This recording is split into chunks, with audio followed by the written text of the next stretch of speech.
Hello everyone. Before we get started, make sure to like and subscribe and leave a comment saying where you're from and when you watched. That way, YouTube will continue to show you stories like this. Now, let's get started. Asterisk. The next morning, I woke up with a limp body and a dizzy mind. I had run away the night before, leaving the camera lying on the floor.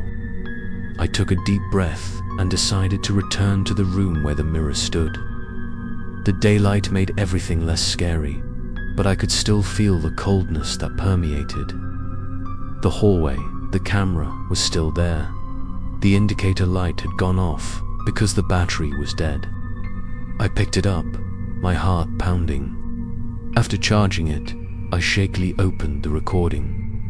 The first image was just me sitting in front of the mirror, the candle flickering. Then strange sounds rang out. The shadow of the child appeared in the frame, followed by a series of distorted faces pressed against the glass. I shivered when I saw the moment the man in black got closer. But what made me freeze was the last part. As I ran, the camera continued to record.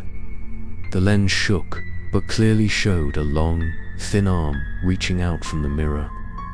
Then, quickly retracting, I dropped the camera, a cold sweat breaking out. There was no doubt about it. The mirror was indeed a portal between two worlds, and what was inside was trying to escape. I stepped back, but at that moment, the knocking sounded again. The first three were slow, then came in rapid succession, as if someone was trying to break through the wall.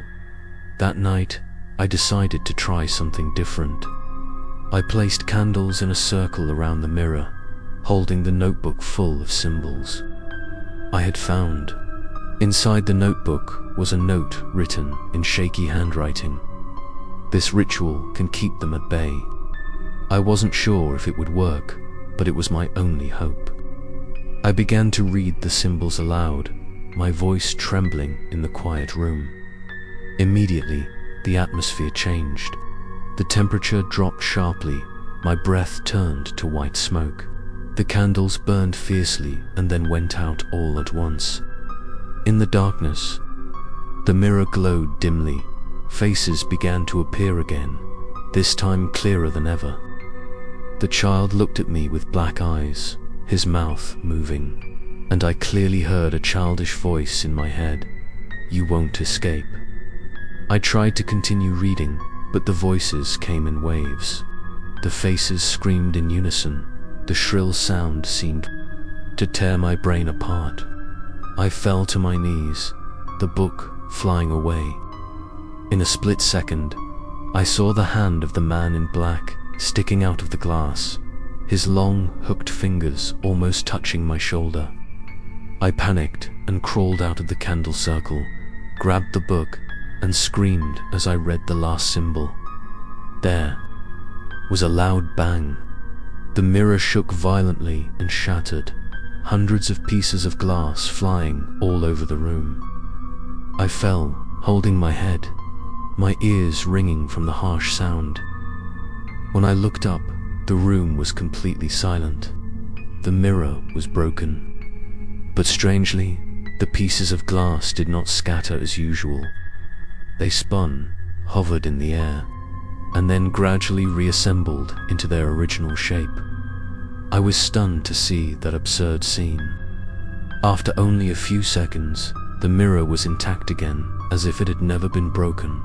And this time, instead of reflecting me, it reflected a completely different room, a dark space, with dozens of people standing crowded together, all looking out. I stepped back, my heart pounding.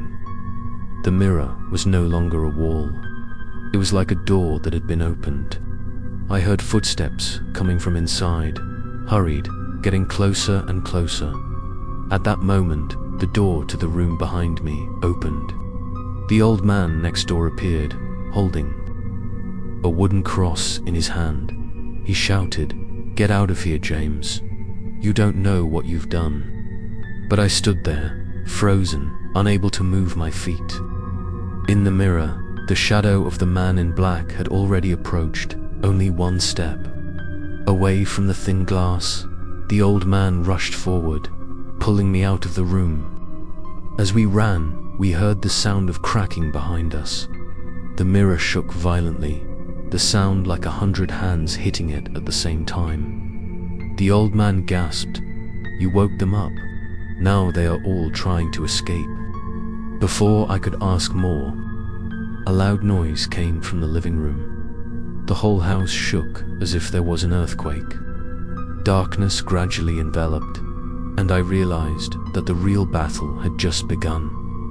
The story is not over yet, because in the next episode, I will learn the truth about the origin of the mirror and the reason why it was sealed in this house.